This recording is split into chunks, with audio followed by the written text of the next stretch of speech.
Welcome to our YouTube channel dedicated to embedded electronics. Open Programming. Bienvenue sur notre chaîne YouTube dédiée à l'électronique embarquée. Les amis, c'est grâce à vous que cette chaîne existe et continue d'exister. S'il vous plaît, abonnez-vous, aimez nos vidéos et partagez la chaîne.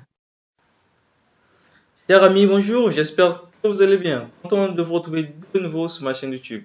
Alors, comme promis dans cette vidéo, je viens donc vous partager le code source de la bibliothèque que l'on a eu à coder ensemble la semaine passée.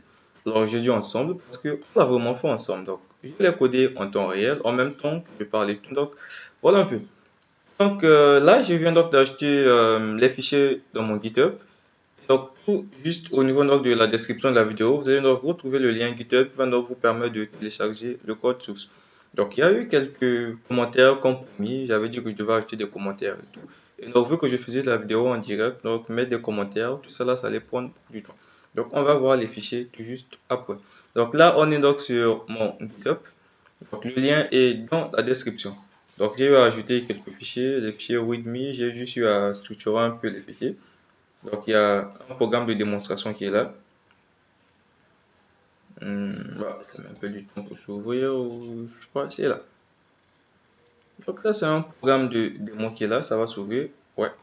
Donc, le programme de démo est là. J'ai donc ajouté des commentaires et tout pour vous permettre donc de comprendre un peu le code. Mais bien évidemment, je laisse aussi les liens où on est en train donc de coder cette bibliothèque ensemble. Donc, pour ne pas dire les liens des vidéos que j'ai donc à réaliser, pour permettre à ceux qui n'ont pas suivi la première, deuxième, troisième et quatrième partie donc des vidéos précédentes, pour pouvoir se faire une idée de comment fonctionne la bibliothèque. Mais je pense qu'en lisant les commentaires, c'est vraiment clair, très très clair. Ok. Ce qu'on va faire ici, on va télécharger la bibliothèque. Bon, j'ai essayé un peu de l'installer depuis le gestionnaire de bibliothèque. Bon, je ne retrouvais pas ça. On va l'installer de la même manière qu'on installe nos fichiers zip. Donc là, on va le télécharger sous format zip. Donc en cliquant ici, bon, je l'ai déjà téléchargé. On va cliquer là. Mais tout ce que ça affiche en bas là, c'est le fichier README. Donc je vais vous le montrer juste après. Donc ça vous donne juste des détails pour savoir un peu ce que vous téléchargez, qu'est-ce que ça contient et tout. Donc vous le téléchargez sous format zip. Donc ici. Une fois fait, on va donc aller au niveau de notre IDE Arduino. On va donc l'installer. Pour l'installer, on va l'installer de la même façon donc on installe donc les fichiers sous format zip. Donc on va dans croquis, inclure une bibliothèque et ajouter la bibliothèque zip. Donc on clique. Bon, ça prend un petit temps, on va patienter un tout. Voilà, c'est ouvert. Je vais donc aller dans téléchargement. Donc la bibliothèque c'est bien là, c'est BST Main. Donc quand on le télécharge, c'est comme ça que ça s'affiche, BST Main. Donc je clique dessus, je clique sur ouvrir. Je vais patienter quelques temps. Donc là, c'est en train de s'installer. Il y aura un message qui va s'afficher juste ici. Mais on passe juste un tout petit peu. Voilà. La bibliothèque a été ajoutée à votre dossier bibliothèque. Veuillez regarder le menu importer bibliothèque. Donc là maintenant, notre bibliothèque est donc ajoutée à l'IDE Arduino. On peut donc l'utiliser comme on veut. Donc, si je vais par exemple dans mes dossiers, moi c'est dans document Arduino puis dans librairie. Si on fouille, on doit retrouver BST.main à ce niveau. Donc c'est bien là. Donc à l'intérieur, il y a exemple qui est là. Voilà le programme de démonstration, BST.demo. Programme de démonstration. Là, qu'est-ce qu'on a? On a image. Donc l'image, c'est pour vous donner vous faire comprendre un peu sur quel moteur je me suis basé pour faire mes tests. Et on a source ici, qui est le code source, qui contient le fichier CPP, le fichier .h, le fichier d'entête. Et ici, bon, ce sont donc des fichiers, un fichier README pour vous donner un peu les informations sur la bibliothèque et tout. Library, property, bon, ça, ce sont des informations sur la bibliothèque. Donc, voilà un peu. Je vais d'abord retourner à ce niveau.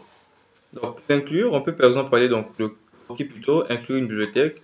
Et si on descend un peu tout en bas, on se rend compte que ma bibliothèque, c'est bien, c'est pas super que ça. Ok, et si on va donc dans fichier, on va dans exemple et bon, je sais pas pourquoi ça s'affiche de incompatible, ça je ne sais pas encore.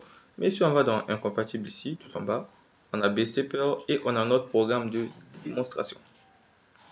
Ok. Voilà, c'est donc ce programme-ci, on est en train de coder depuis fort longtemps. Ça a vraiment pris du temps, c'est vrai. Mais c'était vraiment important pour permettre à ceux qui ne savent pas comment fonctionne ces bibliothèques, comment les coder. Et je suppose que vous avez vraiment appris de beaucoup. Donc voilà un peu le code, j'ai ajouté des commentaires et tout. Ben, je les ai écrits en anglais pour permettre un peu à tout le monde de comprendre. Voilà un peu. Et là, vous voyez un peu la façon que je l'ai importé, diffère un peu de la façon que je l'ai importé quand on était en train de faire partager donc le contenu donc, sur comment coder sa bibliothèque. Donc ici, vu que ça existe dans le répertoire des bibliothèques Arduino, ben, on l'importe comme ça. Là, je peux lancer la compilation, on va se rendre compte que ça va marcher sans problème. Ok, voyons donc un peu ce que ça contient.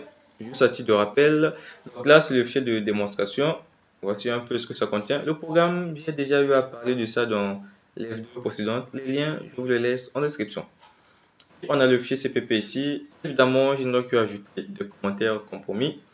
Voilà, c'est juste l'entête. Tout en bas, j'ai pas ajouté de commentaires. Pour la simple raison, je les ai mis dans le fichier .h. En lisant le fichier .h, c'est vraiment commenté. Vraiment commenté et rien qu'en lisant, vous comprenez ce que ça fait. Donc voilà, tous les commentaires sont donc écrits à côté. C'est pas pour une première fois que j'écris une bibliothèque. J'ai déjà eu écrit une bibliothèque, ça fait très longtemps, je crois, en 2021, je crois, ou 2022. Mais comparé à ça, c'est vraiment le jour et la nuit, vu que je venais à peine de débuter et tout. Donc, la bibliothèque que j'avais écrit, je pense que ça permettait un peu à contrôler, je crois, une matrice à lettres, si je me trompe pas. En tout cas, j'avais vraiment écrit du n'importe quoi à l'intérieur, que ça marchait, il fallait juste utiliser pointeur et tout. En tout cas, c'était vraiment pas très très propre. Mais là, je pense que ça va un peu. Donc voilà. Et on va tout à commenter ici. Et donc, il y a le fichier readme qui est là, qui vous permet donc de comprendre ou du moins de connaître le contenu de la bibliothèque, sans pourtant se casser la tête à pouvoir lire les fichiers sur ces autres. Voilà ce que ça contient. Donc, c'est vraiment commenté.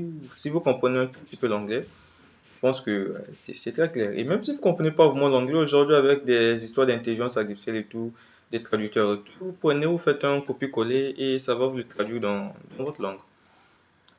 Voilà un peu ce que ça contient. Là, ça explique un peu comment installer ça. Bon, ça, c'est l'installation que j'utilisais quand je le programmais. Ici, on a installé ça donc, directement sur le logiciel Arduino. Et donc là, ce sont des méthodes publiques, les méthodes que vous pouvez donc utiliser avec cette bibliothèque. Donc, en tout cas, c'est vraiment bien structuré. On a le constructeur, vous savez ce que c'est, vu que j'ai longuement parlé de ça. On a donc des fonctions, step et tout, et ainsi de suite. Donc voilà, search in parameters, get in parameters, et ainsi de suite. Voilà un peu ce que donc je tenais à vous partager, chers amis. Je veux donc me rassurer que le code s'est compilé. Là, ça s'est compilé sans problème. Donc, on va se donner rendez-vous très prochainement, tout en espérant que le contenu de ma chaîne vous plaise bien. À bientôt!